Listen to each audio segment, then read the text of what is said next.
পিপুল association যে লক্ষ্য এবং উদ্দেশ্য সামনে রাখিয়া যে মাধ্যমত যে পদ্ধতি আগে যাবার নাকছি আমার দৃঢ় বিশ্বাস আমার আগে যাওয়ার পদ্ধতির কোনো ভুল নাই।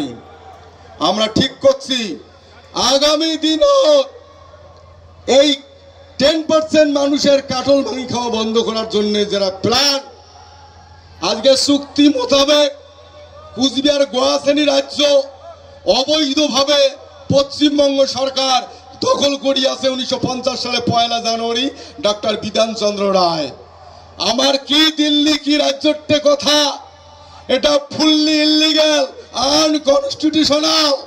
হে দিল্লি সরকার, সেদিন যেমন তুই প্রতিবাদ না করিয়া আমার রাজ্যটা জেলা বানাইছে, তার প্রতিবাদ না করিয়া তার প্রতিবাদ করার অধিকার ছিল তোর, চুক্তি সই করছিস, তার প্রতিবাদ না করিয়া যে মানি নিছিস সেটাও তোর অন্যায়। তার এই অন্যায় খেসারত দেওয়ার জন্য ইমিডিয়েট আমার সেই রাজ্য ফেরত দেওয়ার তোর দায়িত্ব নেওয়া উচিত।